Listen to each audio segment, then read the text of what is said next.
While traveling the back roads of Montana, I was fortunate enough to be permitted to camp on private land. Although nature had taken back many parts of the spread, it gave me a great opportunity to spend a few days without any human contact, free to explore the land and its secrets, and the animals that call it home.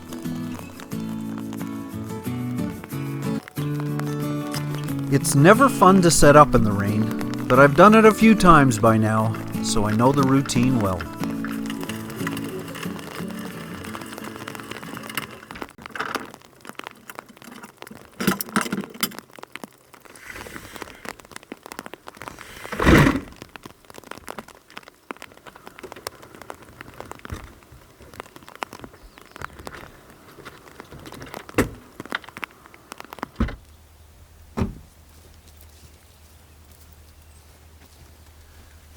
I know there's mountains over there, but you're just going to have to trust me on that one.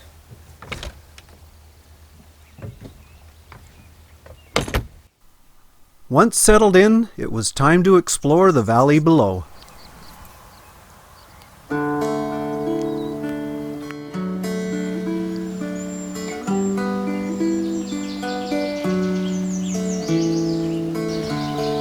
With the lower St. Mary Lake just downhill, I had a walk by its tranquil shore.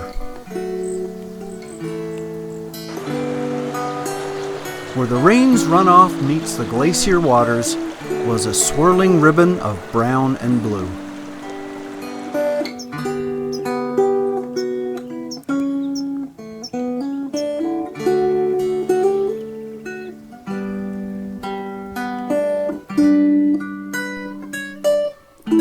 A long-abandoned cabin had me curious as to what might be hiding in the undergrowth.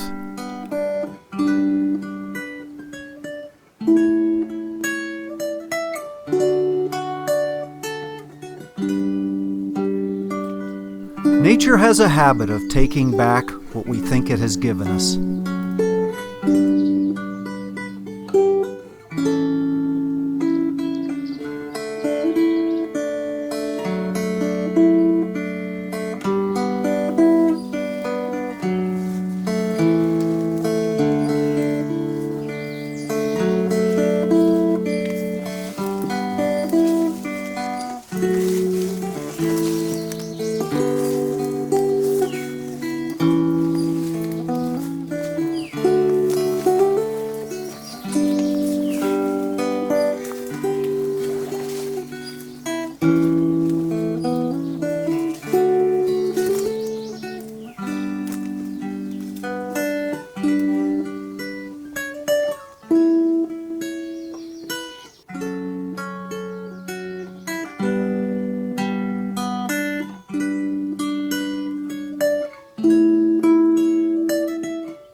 Montana's one of those, if you don't like the weather, wait 5 minutes kind of places. Although I think waited about 10 hours for the rain to stop. So it's nice and quiet, there's no wind. Tonight's elbow macaroni and chili beans night. You don't need the recipe, can of chili beans and elbow macaroni, that's it. So when I'm out here, in places like this, I'm totally off the grid. I have no internet, no Wi-Fi, no phone signal, nothing. I have no means of electronic communication at all. If you post a comment or you ask a question, and you don't get a response? One of the reasons is because I can't. I'm out in the woods.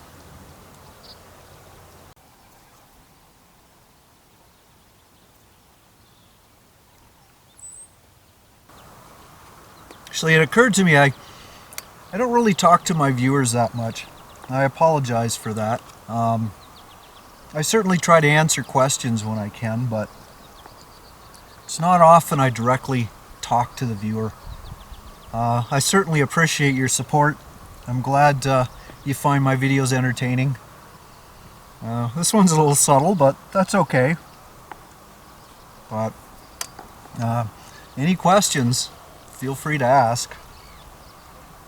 Especially if they're about camping or trailers and stuff like that.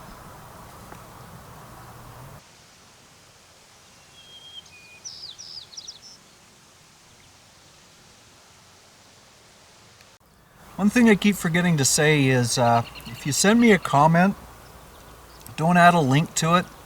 They get filtered out.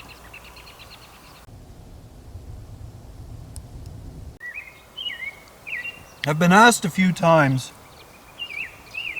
if I ever get lonely out here, camping and on the road, stuff like that. No, not at all. I think some people confuse loneliness with solitude. To me, this is solitude. This is out on my own with myself, free to think, get ideas. I get my best ideas out here by myself.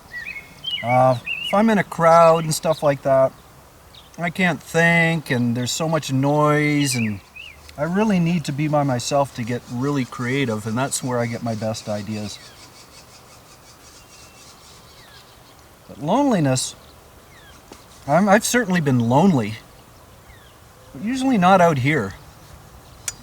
I think the most loneliness in today's society is sitting in front of your computer, realizing that there's nobody around, that any conversation is people in a signal. They're not really there.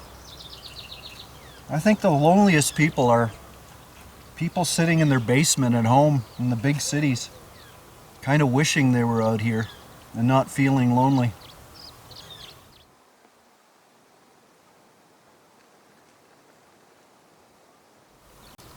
Well, the reason I'm not lonely out here is because loneliness is a state of mind. It's an emptiness. And I never feel an emptiness here, especially when there's so much to see and observe. Loneliness is like a craving for interaction, to be able to interact with others. You know, it's like companionship, but you don't need people for interaction. I'm interacting with the wilderness. The deer know I'm here. You know, they either run away or they accept me. Every little creature within a short distance knows I'm here, so there's interacting.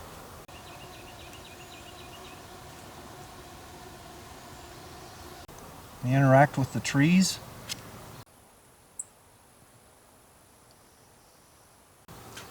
You know, walking through the forest, you're interacting with the plants and the flowers.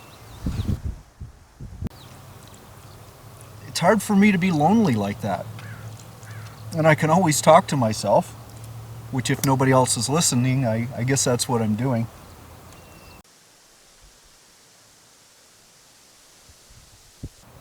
There's always something new. You know, the way the clouds go, the patterns, the wind, the light, the color. I'm also watching out, you know, making sure there's no bears. I don't think you'll be lonely if a bear comes around. Although you'd be wishing for companionship, especially somebody else that could be your bear bait.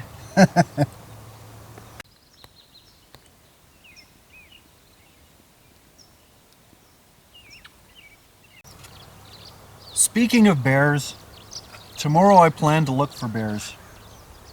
I see beers. Yeah, I see beers quite a lot, but I also see bears quite a lot. However, they're really hard to photograph. Most of the time they're deep in the bushes, and by the time I set up a camera or whatever, they're long gone. They're pretty elusive, but tomorrow I'm going to look for them in the park. Hopefully I'll be lucky. Hopefully I'll find something anyway. But yes, I do bring bear spray. And no, I don't bring bear bells. They're not dinner bells. I don't need those. Bear spray, whistles, horns, and all that are effective, but not bear bells. That just makes it hard to hear the bears when they're in the woods. I want to be able to hear things, not cover them up. Oh, that was good. So speaking of bears and beers, here's a beer with a bear on it. It's a Grizz. To the bears.